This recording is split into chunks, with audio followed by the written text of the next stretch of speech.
Okay, everybody, quick video on this 2-foot module I'm making. So if some of y'all might not notice, but Trenton Transit Center is actually part of a bigger system called interlocking. I never did the whole interlocking yet because I had no need for it. But after the last couple of shows, I have realized I ain't missing a very important piece of something. So with Trenton, the only way to get to the inner tracks, only way to get from the inner tracks to the outside tracks was to hit the Davis interlocking we had at train shows, which is usually halfway across the layout. Only problem was you're now facing oncoming trains sometimes. So I have built this.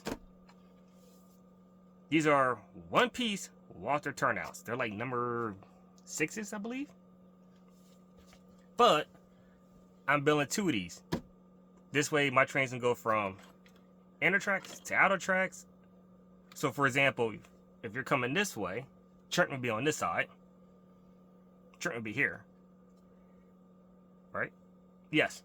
So you'll switch from here to here, or from here to here, and now you'd be on the outer tracks, and then right off to the next module, you'll cross into the sidings if you need to, or the platforms.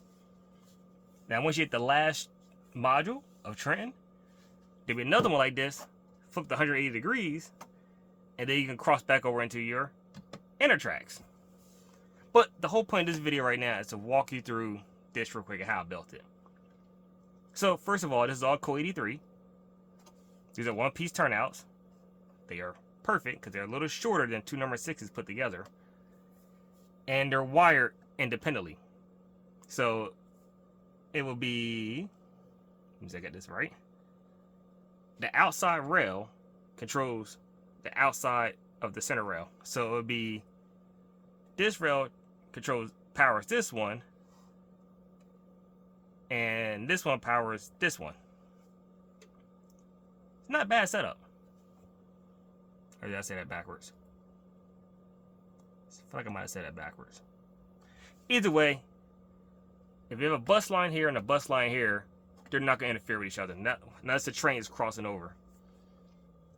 But this is the surface of it. His first show is going to be in Timonium. If it all works out, there's nothing to fix. They're getting ballast and done for Amherst. So let's flip it over. Show you the insides of it. The glue bottle there is my reference point, so I know where the camera is at. So I don't have connectors yet on these. I gotta buy some more. So how is this wired up? 4 tortoise machines. As you can see, there's a bunch of wires coming off each one of them.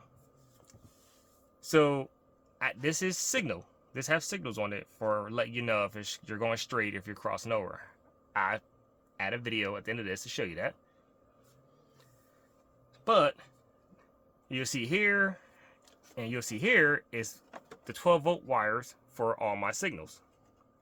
They're grounded out on the tortoise machines through the my double throw switches, which are not hooked up yet. But these are the wires from right here.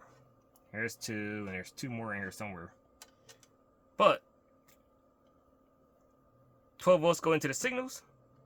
They ground out based on which one those ground. Because the LEDs are LED, because the signals are LEDs, power going to go one direction. So you can feed it power through one of its grounds and it won't do nothing.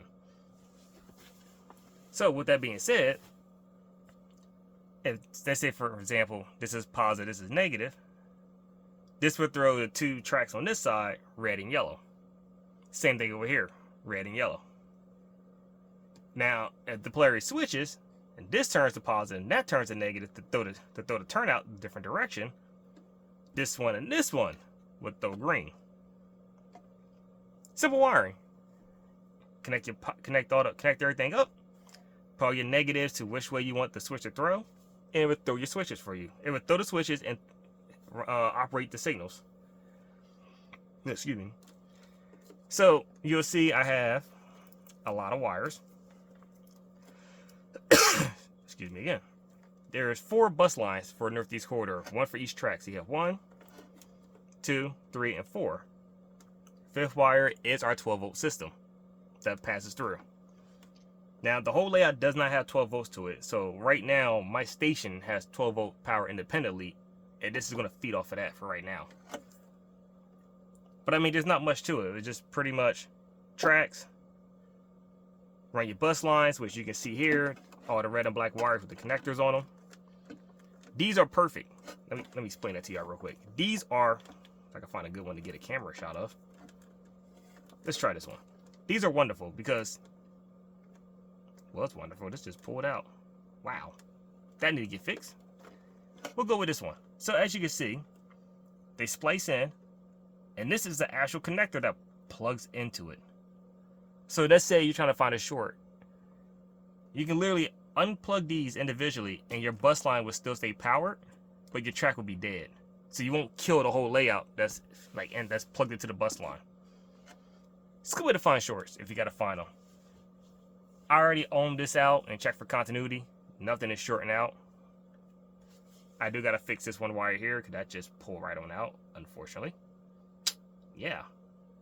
But basically that's it. So only thing I got left to do to this is on this side, since it says the back side, I gotta put 2 holes right here for my double throw switches, wire the switches in, and then I gotta get these next week when I get home. Gap masters. They're PCB boards that go on that we put on the end of every module for every track. And what it is it gives us something to mount the tracks to, and we can also adjust them and lock them in. So let's say this one here don't line up right. Undo the screw, slide it over, clamp back down again.